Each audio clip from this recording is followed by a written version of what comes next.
Hey everyone, welcome back to another trade review. So this is going to be my November trade recap, and funnily enough, it's my first losing month. And quite interestingly, this was the first month I decided to take an FTMO challenge, so I didn't pass that this time. I was close, oh my god, I had the craziest comeback. I'll make another video about that if you guys would be interested, but I'll just go over the trades today, because I like to keep these videos as brief as possible. I took about 14 trades, I think, and I had negative 4%. And despite having had a losing month, I've learned so much, and I don't really have many trades that I regret taking either. Most of them fit my plan. A couple of them I messed up and they were invalid because I was sleeping or I forgot to take my order off, but I'll get into that in the video. So we'll get straight into it here. I'm here on Aussie yen right now. We'll start off here. Alright. So I had this big ascending channel going on all throughout October, so I was kind of anticipating a big moves in November, and we did have a couple big moves, but it ended up being a lot of sideways really, on this pair at least. But overall, November was quite a slow month, so quite a poor month to take the challenge. Generally, November and December are quite bad months, so I'm not really too surprised. And it's interesting to see how my plan plays out in the live markets for these generally poor months. Anyway, so we had this clear ascending channel which had been forming all throughout October, and then we came down and we didn't really see much of a shift in momentum. So as we broke this channel, I'll get the pen tool out, we had a small counter trend move here and another small pullback here, and as we had these pullbacks, we saw no real shift in momentum. We had these big wicks and these aggressive retrace candles. So as we broke the low here with quite a lot of momentum and quite a small wick, I was happy to set an entry.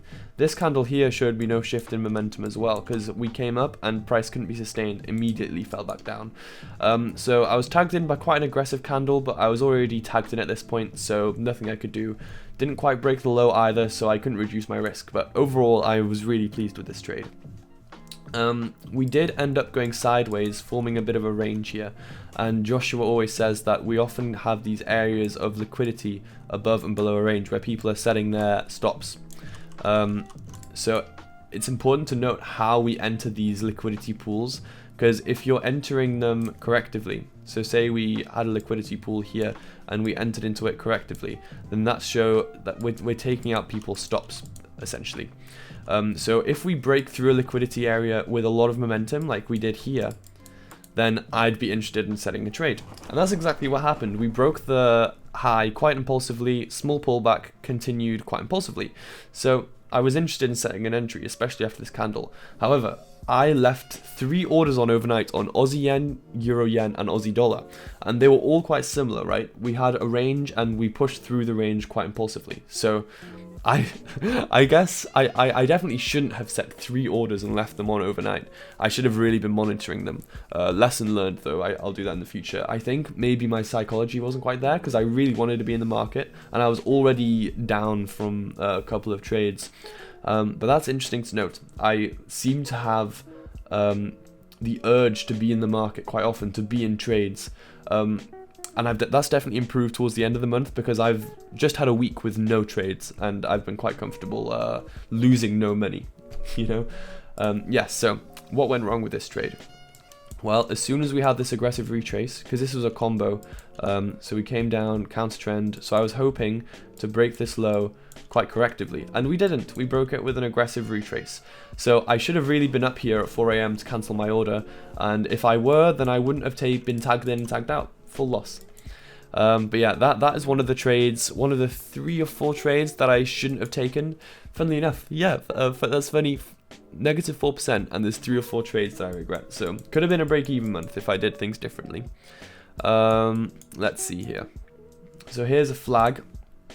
We had a lot of momentum to the downside here, and then you can see that we broke this high quite aggressively. Normally when I have a flag like this, damn it, look at this line, it's so wiggly.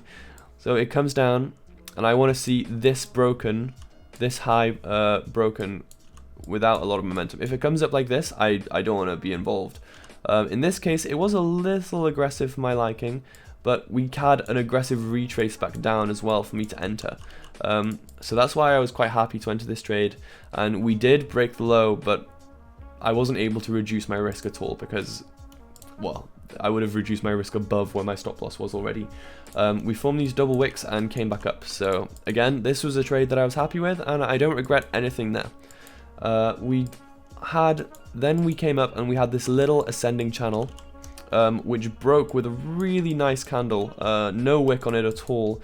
And I was tagged in by a wick as well, so I was quite happy with this trade. We had a lot of wicks on the top side as well, which is a good confluence. It showed that price couldn't be sustained to the upside. And we did break the low, but we didn't have a counter trend move beforehand, so I couldn't reduce any of my risk. Price came back up, tagged me out, and then dropped. So another 1% loss there. So far, bunch of trades which I wasn't really, like these are all trades. 3 of these 4 trades, this is the only one which was invalid because I should have been up to cancel it. 3 of these 4 trades are all great, and they were all losers. So it just shows that you can follow your plan perfectly, and it's just probabilities playing out, I know that these setups will work most of the time, so why would I get upset that I just happen to be losing them now? And it kind of amplified, it's easy to get really upset at them, especially when you're trading several currency pairs, because I was experiencing these losses, like this loss here. I had that ×3 in a way, because I also had my orders on EJ and AU, and they all came down, tagged me in and out like that. And that isn't something you account for in your backtesting, because you see your backtesting and you see, okay, I have my biggest losing streak is like 3 or 4, but that's for 1 pair. If you're trading 5 pairs and you have 3 or 4 losing trades on all of them, then it's no surprise that you can have like a losing streak of 10 sometimes. But yeah, all quite interesting. Okay, so on Aussie dollar now. So we had this big impulse to the downside. We had some small pullbacks which couldn't be sustained, which lovely to see. Shows you that momentum is still continuing in that direction. So we had this flag, and as price broke the high, we broke it with a bit of momentum. And remember, I was saying before, I don't want to see this high broken with too much momentum. But as we had this really aggressive, we had a strong retrace candle, that suggested to me, and we also had this wick here, that these 2 variables showed me that maybe price did want to continue to the downside, and considering the momentum previously, I was happy to enter this flag. And yeah, 1% loss, but fit my plan, everything about it was perfect. And we did break the low shortly afterwards, so wasn't too fussed. So unlike the Aussie yen trade where we had a range, this one could be considered to be a channel. It might be quite hard to see, so what I did at the time was I inverted it, and I don't know if this makes it any clearer to you actually, but at the time it definitely made it clearer to me. Somehow I can see shorts more clearly than buys, just something interesting. So we came up, small pullback, broke the high again, had a really aggressive retrace. So that was only at midnight as well, but I go to bed about 11 o'clock, so I just missed this, because as soon as I would have seen that, I would have cancelled it. But yeah, another unfortunate entry that I didn't want to be in. So already you can see how all these losses added up. On the FTMO, I got to -9% at one point, and I brought it back all the way to break even, and then ended the month at -4%. Well, not quite break even, but yeah, I was like -1%, and then I ended the month at -4%. But yeah, whatever. I'm just going to retake the challenge in January now. So this was a nice trade. This was one of my winning trades. We had this large descending channel. Quite a large descending channel actually, if you consider all of the previous price action. And then we had this really strong impulse. I really like this candle especially because of the solid close. We had very little wick on there, and we broke the high with a lot of momentum. You can see we broke the high here with 10 pips, which is quite significant break of the high within a channel like this. You could in fact argue that we had a channel within a larger channel, which is really high probability. So I was tagged in with quite an aggressive retrace, but this was after the fact, so I wouldn't have, if I hadn't been tagged in yet, let me unlock this. If I hadn't been tagged in, I probably would have cancelled my order, but it's after the fact, so it's alright.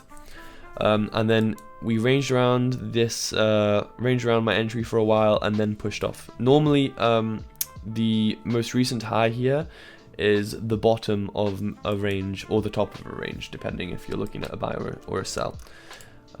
Sorry, I'm all over the place. Okay, so price moved up throughout the night. Right here, it was Monday morning. So I don't take like valid setups, so to say, on Monday morning and Friday afternoon. Only high probability setups I would take in the morning. I've since changed my plan to incorporate scale-ins. So I would have taken this entry here.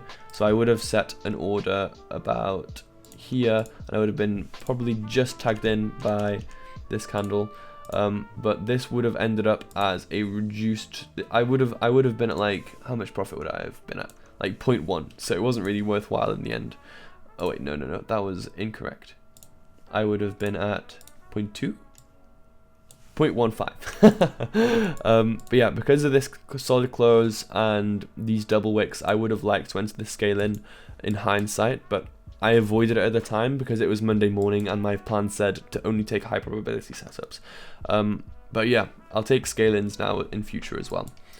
So price moved up. We didn't really get any counter trend moves, so I couldn't lock in any profit. And then price came down and tagged me out there. Oops, I meant to use the brush tool. But yeah, great trade, 3.28%. We had what I thought was quite a similar scenario over here, where we had this larger descending channel. We had a lot of momentum to the upside here, aggressive retrace, and I was looking to take it as a combo because we had a little bit of a range. After an aggressive retrace like this, I want to see, I'm willing to take it as a combo if we get a little bit of a range beforehand. So I set my entry and price came straight through it and really aggressive candle, unfortunately, to tag me into that trade. But yeah, nothing I can do about that. Nothing at all. So yeah, just another loss. Would I have done anything differently here? No, I'm still quite happy with that. Maybe a bit more of a range. We did get some wicks on the top side as well, double wicks at that, but yeah, I mean, high probability for me. I quite like that still. I'd still take that. There you go, that's Aussie dollar. We'll take a look on Euro Yen next. Okay, so this is the third trade which I left on overnight. The final one, the final silly loss. But this is the only one of the three which I would probably still take. The Aussie dollar and the Aussie yen trades both had really aggressive retraces, so I would have had the chance to cancel my order. This one also had an aggressive retrace, but I would have been tagged in, so like this is still a trade that I'm happy with. And I'll tell you why I quite like this trade. It's because of this move here. So typically after we have a push and pull like this, a V, we often see a range and then a continuation of the second leg here. And that's exactly what we saw. So we had this V, we had a range, continuation of the second leg. We had a tiny pullback, which I really liked. And I set my entry 2 pips above. And we had this really solid close. We had this candle to support it with wick on the bottom. So overall, I just really liked the look of this trade. But unfortunately, I was taken in and out. So another 1% loss there.